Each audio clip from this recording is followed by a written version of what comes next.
எப்போவுமே evening snacks வந்து என்கிட்டயே இருக்கும். இன்னைக்கு வந்து ஃப்ரெண்டு குடுத்தாங்களா, கேக்கும் பஜ்ஜியும் குடுத்தாங்க. எனக்கு இந்த கேக் ரொம்ப பிடிக்கும். ஆனா வந்தோனே என் பையன், "அம்மா இந்த கேக் எனக்கு வேணும்" அப்படின்னு எடுத்துக்கிட்டான். ஈவினிங் வந்து ரொம்ப நேரம் சும்மா தான் உட்காந்துருந்தேன். நாங்க வரும்போதே கரண்டே இல்லையா, சரி நம்ம சீக்கிரம் வந்து எல்லாத்தையும் ரெடி பண்ணிறலாம் அப்படின்னு சொல்லிட்டு அப்படியே சமைக்க ஸ்டார்ட் பண்ணிட்டேன். மார்னிங் சமைச்ச சாப்பாடு எல்லாத்தையுமே ஹீட் பண்ணிட்டு, என் பையன் வந்து லஞ்ச் தான் சாப்பிட்டுட்டு வரமாட்டேங்கிறான் அப்படின்னு பார்த்தா, தண்ணி கூட குடிக்க மாட்டேங்கிறான். ஏன்னா இந்த டைம்ல யாருக்குமே தண்ணி குடிக்க பிடிக்காதுல்ல. இருந்தாலும் அவன் தண்ணியே குடிக்க மாட்டேன்றான். அப்படியே வாட்டர் பாட்டில் ஃபுல்லாவே கொண்டு வந்துடுறான் வீட்டுக்கு. நான் என்ன சமைச்சாலும் என் பையன் கிச்சனுக்கு வரவே மாட்டான். ஆனா தோசை ஊத்தணும் அப்படின்னு தோசை மாவு எடுத்துட்டேன்னா போதும், உடனே வந்துருவான். எனக்கு தோசை மாவு வேணும் அப்படின்னு. தோசை கூட சாப்பிட மாட்டான். அந்த மாவு சாப்பிடுறது அவனுக்கு ரொம்ப பிடிக்கும்.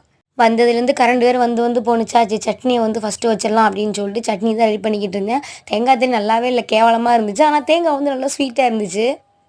இப்பவே எல்லாத்தையும் ரெடி பண்ணி வச்சுட்டோம் அப்படின்னா, ஹஸ்பண்ட் வந்ததுக்கப்புறம் தோசை மட்டும் ஊத்திக்கிட்டா போதும். அண்ட் ஹாய் தன்வீர், சீனி, ஹன்சிகா, சரோன். ஹாய்.